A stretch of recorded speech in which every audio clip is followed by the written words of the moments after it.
ಆತ್ಮೀಯ H16 news ಅರ್ಥ ಸಿದ್ದರಾಮಯ್ಯ ಸ್ವಾಗತ. ನಾನು ನಿಮ್ಮವ MI ಅಥವಾ ಮಲ್ಲಪ್ಪ ಜೋತಾವಾರ್.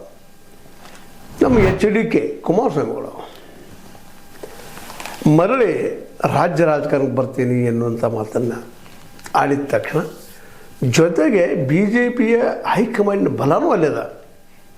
ಯಾಕಪ್ಪ ಅಂತಂದ್ರೆ BJPಯಲ್ಲಿ ಯಡಿಯೂರಪ್ಪನವರು ಹೌದು ಗೆಲ್ಲಿಸುವ ಶಕ್ತಿ ಇದ್ದರೂ ಮೊದಲನೇ ಯಡಿಯೂರಪ್ಪನ ಇವರು ಅನ್ನುವಂಥದ್ದು, ಅಷ್ಟು ಮಾಡಿ ಜನ ಇವರು ನಂಬ್ತಾರ ಅನ್ನುವಂಥದ್ದು. ಜೊತೆಗೆ ಏನೋ ಪೂರ್ವಾಗ್ರಹ ಪೀಡಿತ ಭಾವನೆ ಇರ್ಬೋದು, ಆದಷ್ಟು ಯಡಿಯೂರಪ್ಪರ ರಾಜಕೀಯವನ್ನು ಬದಿಗೆ ಸರಿಸುವಂಥ ಲೆಕ್ಕಾಚಾರ ಇರ್ಬೋದು. ಭಾಳ ದಿವಸ ನೋಡ್ತಾ ಇದ್ವಿ. 2023 ಅದು ಮಾಡಿದ್ರು, ಆದರೆ ಯಶಸ್ವಿ ಆಗಲಿಲ್ಲ. ನಂತರ ಮತ್ತು ಈ 2024 ಚುನಾವಣೆಯಲ್ಲೇ ಲೋಕಸಭಾ ಚುನಾವಣೆಯಲ್ಲಿ ಅವ್ರನ್ನ ತೆಗೆದುಕೊಂಡು ಅಟ್ಲೀಸ್ಟ್ ಒಂದು 19 ಜನ ಆದರೂ ಬಂದರು ಅನ್ನೋದು ಇತಿಹಾಸದ ದಾಖಲೆ ಆದಂಥದ್ದು. ಈಗ ಅವ್ರು ತೆಗಿಯೋಕ್ಕಿಂತಲೂ ಅವ್ರು ಇಟ್ಟುಕೊಂಡು ಈಗ ನಿಮ್ಗೆ ಹಲವು ಸಲ ಮಾತಾಡಿದ್ದೀನಿ ಮಾತನ್ನು. ಏನಪ್ಪ ಅಂತಂದ್ರೆ ಲಿಂಗಾಯತ್ ಮತ್ತು ಒಕ್ಕಲಿಗ ಲಾಬಿ ಒಂದು ಮಾಡುವಂಥದ್ದು. ಯಾಕಂದ್ರೆ ಈ ಸರ್ವೆಯನ್ನು ಅಹಿಂದ ಸರ್ವೆಯನ್ನು ಅಥವಾ ಹಿಂದುಳಿದವ್ರ ಸರ್ವೆಯನ್ನು ವಿಶೇಷವಾಗಿ ಇಂಡೈರೆಕ್ಟಾಗಿ ಪರೋಕ್ಷವಾಗಿ ವಿರೋಧ ಮಾಡ್ತಾ ಆ ಕಾನೂನು ಆಗದಂಗೆ ನೋಡ್ತಾ ಸರ್ವೆ ಎಷ್ಟೋ ವರ್ಷ ಬರ್ದಂಗೆ ನೋಡ್ತಾ ಬಂದಿದ್ದು ನಾವು ನೋಡಿದ್ದೀವಿ. ಹೀಗಾಗಿ ಲಿಂಗಾಯತ್ ಒಕ್ಕಲಿಗ ಒಂದು ಮಾಡಿಕೊಂಡು ಪಟ್ಟಂಗೆ ಅಥವಾ ಕಟ್ಟಂಗೆ ಈಗಾಗಲೇ BJP ಒಂದಿಷ್ಟು ಸ್ಲೋಗನ್ಸ್ ಇದ್ದಾವೆ. ಆ ನೆಲೆಯಲ್ಲೇ ನಾವು ಮುಂದುವರಿಬೇಕಾಗಿದೆ ಅನ್ನೋ ಲೆಕ್ಕ ಹಾಕ್ಕೊಂಡು ಮಾಡ್ತಾ ಇದ್ದಾರೆ. ಮತ್ತು ವಿಜಯೇಂದ್ರ ಅವರು ಸಹಿತ ಈ ಸದ್ದು ಮುಖ್ಯಮಂತ್ರಿ ಆಗುವಷ್ಟು ಮಟ್ಟಿಗೆ ಪ್ರಬುದ್ಧ ಅನ್ನುವಂಥ ಪ್ರಶ್ನೆ BJPಯಲ್ಲೂ ಅದ, JDSದಲ್ಲೂ ಅದ. ಕಾಂಗ್ರೆಸ್ಗಳಿಂದ ಯಾರಾದರೂ ಏನು ನಾವು ಗೆದ್ರೆ ಸಾಕು ಅಂತ ಮನೋಸ್ಥಿತಿಯಾಗಿ ಅವರಿದ್ದಾರೆ. ಸಿದ್ದರಾಮಯ್ಯವ್ರ ನಾಯಕತ್ವದ ಜೊತೆಗೆ ಬಲಿಷ್ಠ DKಶಿ ಅವರಿದ್ದಾರೆ ಅಂದ್ಕೊಳ್ಳ ಅವ್ರಿಗೆ ಕಾಂಗ್ರೆಸ್ಸಿಗರಿಗೆ. ಆದರೂ ಇತ್ತೀಚಿನ ದಿನಗಳಲ್ಲಿ ರಾಹುಲ್ ಗಾಂಧಿ ಇಮೇಜು ಚೇಂಜ್ ಆಗ್ತದೆ. ಇವತ್ತು ಅವರು ಪಪ್ಪು ಅಲ್ಲ, ಅದೇ ಕಾಲಕ್ಕೆ ಇನ್ನೊಂದು ಟೀಕೆ ಮಾಡ್ತಾರಲ್ಲ ನಮ್ಮ IT ಶಾಲದ BJPಗರು, ಏನಪ್ಪ ಅಂದ್ರೆ ರಾಜ್ಕುಮಾರ ಅಂದ್ರೆ ಏನು ತಿಳುವಳಿಕಿಲ್ಲಂಥ ಹುಡುಗ ಅನ್ನುವಂಥ ಶಹಜಾದೆ ಇವತ್ತು ಅಲ್ಲ ಅನ್ನೋದು ಗೊತ್ತಿರಲಿ ನಮಗೆ ನಿಮಗೆ. ಈ ಎಲ್ಲ ನೆಲೆಗಳಲ್ಲಿ ಕಾಂಗ್ರೆಸ್ ಇವತ್ತು ಬಲಿಷ್ಠ ಅದ ಗ್ಯಾರಂಟಿ ಜೊತೆಗೆ.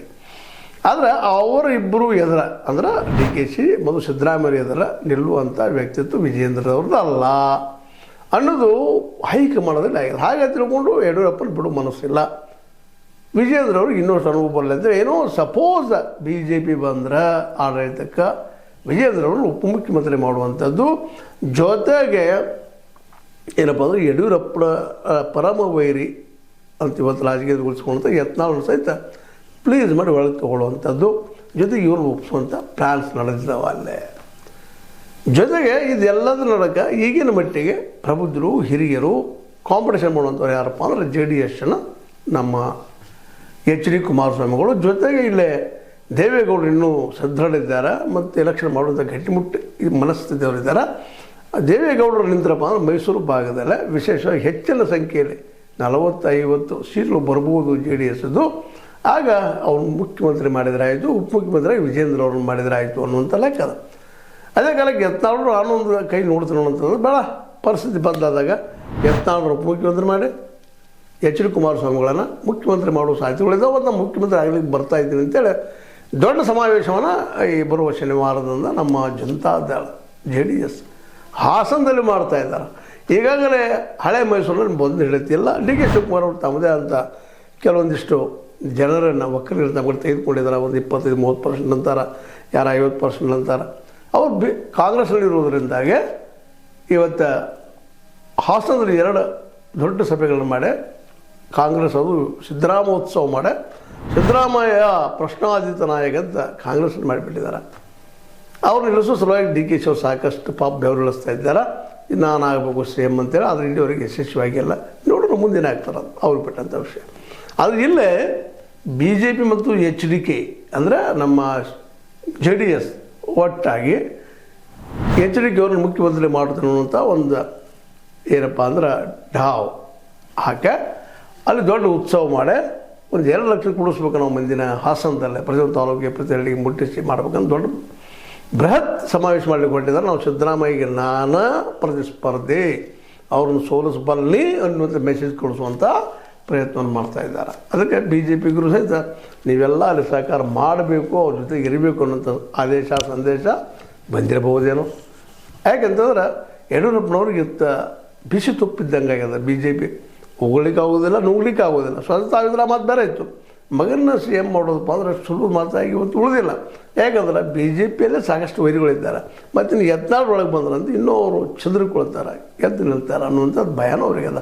ಅದಕ್ಕೆ ಅವ್ರನ್ನ ಒಳಗೆ ತರೋ ಕೂಡೋದಕ್ಕೆ ಪ್ರಯತ್ನ ಮಾಡ್ತಾ ಇದ್ದಾರೆ. ಆದರೆ ದಿನದ ದಿನಕ್ಕೆ ಹಿಂದುತ್ವದ ನೆಲೆಗಟ್ಟಿನಲ್ಲಿ ಜನ ಕೂಡೋದನ್ನು ನೋಡಿದಾಗ ಬಿ ಜೆ ಪಿ ಇಲ್ಲ, ಅವ್ರು ಬರಲಿ, ನಿಮ್ಗೆ ನಾವು ಏನು ಕೊಡ್ತೀವಿ ನಿಮ್ಮ ಅನುಭವಕ್ಕೆ, ನೀವು ದುಡಿದಕ್ಕೆ ಅಂತನ್ನುವಂಥ ಮೆಸೇಜ್ ಅವ್ರು ಕಳಿಸ್ತಾ ಇದ್ದಾರೆ ಏನೋ ಅಂತ ಅನ್ನಿಸ್ತದೆ.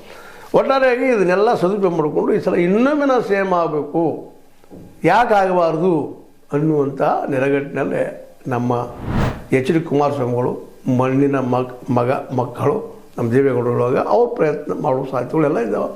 ಮಾಡಿ ಯಶಸ್ವಿಯಾಗಲಿ, ಯಾರಾದರೂ ಇರಲಿ, ಜನಕ್ಕೆ ಒಳ್ಳೇದಾದ್ರೆ ಸಾಕ. ಸ್ವತಃ ಅವ್ರು ಹೇಳ್ಕೊಳ್ಳೋಂಥ ಮಣ್ಣಿನ ಮಕ್ಕಳು ಅನ್ನುವಂಥ ನಮ್ಮ ಎಚ್ ಡಿ ಕುಮಾರಸ್ವಾಮಿಗಳು ಒಂದು ವೇಳೆ ಏನಾದರೂ ಈಗ ಅಂದ್ಕೊಂಡಂಗೆ ಆದ್ರೆ ಇವರು ಸಿ ಎಮ್ನ ಆದ್ರೆ ಹಿಂದೆ ಮಾಡಿದ ತಪ್ಪುಗಳನ್ನು ಮಾಡದೆ ಇರಲಿ ಅನ್ನೋದಷ್ಟೇ ಅವರ ಬೆಂಬಲಿಗರ, ಅವ್ರ ಮೇಲೆ ವಿಶ್ವಾಸದಂಥ ವಿಚಾರವಾದಿಗಳ ಅಭಿಪ್ರಾಯ. ಯಾಕಂದ್ರೆ ಮುಖ್ಯಮಂತ್ರಿಗಿರಿ ಸಿಕ್ಕ ತಕ್ಷಣ ಏನು ಮಾಡಿದರು, ಏನು ಮಾಡಬೇಕಾಗಿತ್ತು ಅನ್ನೋದನ್ನು ಇವತ್ತು ಅವ್ರು ಮಾತಾಡ್ತಾ ಇದ್ದಾರೆ. ವಿಶೇಷವಾಗಿ ವಿಚಾರವಂತ ಜನ. ಯಾಕಂದ್ರೆ ನಾವು ಲೋನ್ ಸಬ್ಸಿಡಿ ಮಾಡ್ತೀವಿ, ಅದು ಏನೋ ಮಾತಾಡಿದರು, ಅದು ಯಾವ ಪ್ರಮಾಣದಲ್ಲಿ ಆಗಬೇಕಂತ ಆಗಲಿಲ್ಲ. ಅದರ ಗುಡಿಗಳು ಆದಷ್ಟು ಸುತ್ತ ಹಾಕಿದ್ರು. ಟೆಂಪಲ್ ರನ್ ನಮ್ಮ ಡಿ ಕೆ ಶಿವರಂಗ ಅಷ್ಟರ ಸಮಯ ಹೋಯ್ತು. ಅದನ್ನು ತಿಳ್ಕೊಂಡಂಥ ಯಾರು ಇರ್ಬೇಕು ಕಾರಣ, ಬೀಳೋದು ಸರ್ಕಾರ ಬೀಳೋದು ಎಲ್ಲರೂ ಕಾರಣ, ವಿಶೇಷವಾಗಿ ಕಾಂಗ್ರೆಸ್ಸಿಗರು ಕಾರಣ, ಮತ್ತೊಬ್ಬರು ಕಾರಣ ಬಿದ್ದು ಬಿಡ್ತಾವೆ. ಆದರೆ ಈ ಸಲ ಹಂಗೆ ಆಗದಂಗೆ ಆಗಬೇಕಾಗಿತ್ತು. ಸಪೋಸ್ ಏನೋ ಆರಿಸಿ ಬಂದರೆ ಈಗ ಮೊದಲು ಪ್ಲ್ಯಾನ್ ಇರಬೇಕು ಇವ್ರಿಗೆ, ಜೆ ಡಿ ಎಸ್ ಅವ್ರಿಗೆ ಏನೋ ಇಲ್ಲೇ ರೈತರಿಗೆ ಅವ್ರು ಮಾರ್ಕೆಟ್ ಮಾಡಿಕೊಡುವಂಥದ್ದು, ಪ್ರತಿ ಹಳ್ಳಿಗೆ ಗೋಡೌನ್ ಮಾಡಿಕೊಡುವಂಥದ್ದು, ಶಿಕ್ಷಣಕ್ಕೆ 15-20% ನಮ್ಮ ಕನ್ನಡಿಗರಿಗೆ ರಿಸರ್ವೇಷನ್ ಇಡುವಂಥ ದುಡ್ಡನ್ನು ಖರ್ಚು ಮಾಡೋಕೆ ಬಜೆಟ್ದಲ್ಲೇ ಇಂಥ ಒಳ್ಳೊಳ್ಳೆ ಯೋಜನೆಗಳನ್ನ ಇಟ್ಕೊಂಡು ಹಿಂದೆ ಪ್ರಕಟಣೆ ಮಾಡಿದರು. ನಮಗೆ ನೀವು ಮೆಜಾರಿಟಿದವ್ರು ಇಷ್ಟೆಲ್ಲ ಮಾಡಿದ್ರು ಅಂತೇಳಿ ಅವಿನ ರತ್ನಗಳು ಅಂತೇಳಿ ಮಾಡಿದರು. ಅದು ಈ ಸಲ ಕಾರ್ಯರೂಪ ತರುವಂಥ ಕೆಲಸವನ್ನು ಮಾಡಿ ಆ ದಿಶೆಯಲ್ಲಿ ಹೋದ್ರೆ ನಿಶ್ಚಿತವಾಗಿ ಒಂದು ಪ್ರಾದೇಶಿಕ ಪಕ್ಷ ಅಲ್ಲಿ ಯಶಸ್ವಿಯಾಗುವ ಸಾಧ್ಯತೆಗಳಿದ್ದಾವೆ. ಜನ ಒಂದೇ ಆಯ್ಕೆ ಮಾಡಿದ್ರೆ ಆದರೆ ಇವ್ರು ಮಾಡ್ತಾರೋ ಇಲ್ಲೋ ಅಂತ ಬೇರೆ ವಿಷಯ. ಯಾಕಂದರೆ ಎಲ್ಲರೂ ಇವತ್ತು ಯಾವುದೋ ಈ ದೇಶದ ಪ್ರಾದೇಶಿಕ ಪಕ್ಷ ಇರ್ಬೋದು ಅಥವಾ ಮೇನ್ ಪಕ್ಷ ಬಿ ಜೆ ಪಿ ಕಾಂಗ್ರೆಸ್ ಇರ್ಬೋದು, ಅವ್ರಿಗೆ ಯಾರಿಗೂ ಇದರ ಬಗ್ಗೆ ಆಸಕ್ತಿ ಇಲ್ಲ. ಅದರಲ್ಲೂ ನಮ್ಮ MS ಸ್ವಾಮಿನಾಥನ್ ಆಯೋಗದ ರೀತಿಯಲ್ಲಿ C2+2 ಅಂತೇನು ಹೇಳ್ತಾರೆ ಅವರು, ಅದು ಅಂದ್ರೆ ಬೆಳೆದ ಬೆಳೆಗೆ ಏನಪ್ಪ ಅಂತಂದ್ರೆ ಖರ್ಚಾಗಿದ್ದಕ್ಕೆ 50% ಹಾಕಿ ಕೊಡಬೇಕು ಅನ್ನುವಂಥ ರೈತರಿಗೆ. ಅದನ್ನು ಮಾಡಿದರೆ ನಿಶ್ಚಿತವಾಗಿಯೂ ಮತ್ತೊಮ್ಮೆ ದೇವೇಗೌಡರ ಮಗ ಕುಮಾರಸ್ವಾಮಿಗಳು ಜೆ ಡಿ ಎಸ್ಸಲ್ಲಿ ಕರ್ನಾಟಕದಲ್ಲಿ ಎ ಪಿ ಸಲ್ಲಿಸುವಂಥ ಸಾಹಸ ಆಗ್ಬೋದೇನೋ. ಅದು ಮುಖ್ಯಮಂತ್ರಿ ಸ್ಥಾನ ಬಿಟ್ಟು ಕೊಟ್ಟಾಗ ಬಿ ಜೆ ಪಿ ಈಗ ಅಂದ್ಕೊಂಡಂಗೆ ನಡೆದಾಗ ಇದೆಲ್ಲ ಆಗ್ತದನ ಅನ್ನೋ ವಿಚಾರ ಮಾಡೋ ಮುಂದೆ ಅದಕ್ಕಾಗಿಯೇ ಹಾಸನದಲ್ಲೇ ನಾವು ಬಿ ಜೆ ಪಿಯಲ್ಲಿ ಪ್ರೆಷರ್ ಹಾಕೋ ಸಲುವಾಗಿ, ಕಾಂಗ್ರೆಸ್ಗೆ ಎಚ್ಚರಿಕೆ ಕೊಡೋ ಸಲುವಾಗಿ ದೊಡ್ಡ ಸಮಾವೇಶ ಮಾಡ್ತಾಯಿದ್ದೀವಿ, 2 ಲಕ್ಷಕ್ಕೂ ಮಿಕ್ಕಿದ ಜನ ಕೊಡಿಸ್ತಾ ಇದ್ದೀವಿ ಅಂತೇಳಿ ಜೆ ಡಿ ಎಸ್ಸದ ವಿಶೇಷವಾಗಿ ಅಲ್ಲಿಯ ಕಾರ್ಯಕರ್ತರು ಹೇಳ್ತಾ ಇದ್ದಾರೆ. ಒಂದು ಇದು ಆ್ಯಸ್ ಎ ಏನಪ್ಪ ಚಾಲೆಂಜ್ ಆಗಿ ಈ ಒಂದು ಏನೋ ಪ್ರತಿಭಟನೆ ಆಗಿರ್ಬೋದು ಅಥವಾ ಒಂದು ಸಮಾವೇಶ ಆಗಿರ್ಬೋದು ಮಾಡ್ತಾ ಇದ್ದಾರೆ ಹಾಸನದಲ್ಲಿ. ಯಾಕಂದರೆ ಹಾಸನ, ಮೈಸೂರು ಇವೆಲ್ಲ ಅವರ ಏನಪ್ಪ ಅಂತಂದ್ರೆ ಒಂದು ರೀತಿ ತಾಯಿನೆಲ ಇದ್ದಂಗೆ ಅಥವಾ ಪ್ರಭಾವಿತ ಆ ಏರಿಯಾದಲ್ಲಿ ಒಕ್ಕಲಿಗರಿದ್ದಾರೆ. ಅದಕ್ಕೆ ಏನಾದರೂ ಅವ್ರು ಅನುಕೂಲವಾಗಿ ಒಂದು 40-50 ಸೀಟ್ ಬಂದರೆ ಕಿಂಗ್ ಮೇಕರ್ ಆಗೋ ಸಾಧ್ಯತೆ ಅದಾವ ಹಿಂದೆ ಆದಂಗೆ ಅನ್ನೋದು ಅವ್ರ ಕನಸು. ನೋಡೋರು ಏನಾಗ್ತದೆ. ಯಾಕಂದ್ರೆ ಜನರ ಕೈಯಿಲ್ಲದಾದ್ರೆ ಇದೆಲ್ಲ ಜನ ಯಾವ ರೀತಿಯಾಗಿ ಈ ಮುಂಬರುವ ಒಂದು ಏನು ಫಂಕ್ಷನ್ ಮಾಡ್ತಾಯಿದ್ದಾರೆ, ಯಾವ ರೀತಿ ಸ್ವೀಕಾರ ಮಾಡ್ತಾರೆ. ಇದಕ್ಕೆ ಕಾಂಗ್ರೆಸ್ಸಿಗರು ಮತ್ತು ಬಿ ಜೆ ಪಿಯಲ್ಲಿಯೂ ನಾವು ಮುಖ್ಯಮಂತ್ರಿ ಆಗೋಣ ಕನಸು ಕಾಣುವಂಥವ್ರು ಏನೇನು ಮಾಡ್ಬೋದು ಅನ್ನೋದು ಮತ್ತೆ ನೋಡೋಣ ಅಂತ. ಏನೋ ಆಗಲಿ ಈ ಒಂದು ದೊಡ್ಡ ಬೃಹತ್ ಸಭೆ ಯಶಸ್ವಿಯಾಗಿ ಪಾಪ ಕುಮಾರಸ್ವಾಮಿಗಳದು ನಮ್ಮ ದೇವೇಗೌಡರ ಕನಸು ಈಡೇರಲಿ, ಮತ್ತೊಂದು ಪ್ರಾದೇಶಿಕ ಪಕ್ಷ ಉಳಿರಿ ಅನ್ನೋದು ನಮ್ಮದೆಲ್ಲರದ್ದು ಆಸೆ. ಆದರೆ ಜನ ಯಾವ ರೀತಿ ಸ್ವೀಕಾರ ಮಾಡ್ತಾರೆ ನೋಡೋಣ ಅಂತ ಹೇಳ್ತಾ ಅದೇನೋ ಆಗಲಿ ಒಟ್ಟಿನಲ್ಲಿ ಬೃಹತ್ ಸಭೆ ಆಗುವಂಥ ಗ್ಯಾರಂಟಿ. ಅದೇ ಕಾಲಕ್ಕೆ ಈಗಿನ ಮಟ್ಟಿಗೆ B J P mostly CM ಮಾಡೋ ಸಲುವಾಗಿ ಎಚ್ ಡಿ ಕೆ ಅವರಿಗೆ ಒಂದಿಷ್ಟು ಆಸೆ ತೋರಿಸೋದಕ್ಕಾಗ್ತದೆ. ಬಟ್ ಇನ್ನು ನಂತರದ ರಾಜಕೀಯ ಏನು ಬದಲಾಗ್ತದೆ ನೋಡೋಣ ಅಂತ ಹೇಳ್ತಾ. ಯಾಕಂದರೆ ಯಾವುದೇ ರಾಜಕೀಯ ಪಕ್ಷ ಇದ್ದರೂ ತನ್ನ ಲಾಭ ನೋಡ್ತಿರ್ತದೆ, ತನ್ನ ಅಸ್ತಿತ್ವ ನೋಡ್ತಿರ್ತದೆ. ಆ ದಿಶೆಯಲ್ಲೇ ಕುಮಾರಸ್ವಾಮಿಗಳು ಬೆಳೆಸಿದ ನಾಳೆ ನಮಗೆ ಮುಳ್ಳಾಗ್ತಾರೆ ಅನ್ನೋಂಥ ಭಾವನೆ ಅಲ್ಲಿರ್ಬೋದು, ಹೇಳಿಕ್ಕೆ ಸಾಧ್ಯ ಇಲ್ಲ. ಅದಕ್ಕಾಗಿ ಬಿ ಜೆ ಪಿಗೂ ಸಹಿತ ಎಷ್ಟು ಮಟ್ಟಿಗೆ ವಿಶ್ವಾಸ ಅನ್ನೋದನ್ನು ಸ್ವತಃ ಜೆ ಡಿ ಎಸ್ ನಿರ್ಧಾರ ಮಾಡಲಿ ಅಂತ ಹೇಳ್ತಾ, ಇದು ನೀವು ಲೈಕ್ ಆಗಿರ್ಬೋದು, ಲೈಕ್ ಮಾಡಿ ಶೇರ್ ಮಾಡಿ ಕಮೆಂಟ್ ಮಾಡಿ ಜೊತೆ ಸಂಸ್ಕಾರವನ್ನು ನಿಲ್ಲಿಸಬೇಡ್ರಿ. S16 ನ್ಯೂಸ್ ಅರ್ಥ ತಿಳಿಸ್ತಾ ಇರೋದು ಸತ್ಯದ ಕೈಗೊಂಡು ವಂದನೆಗಳು.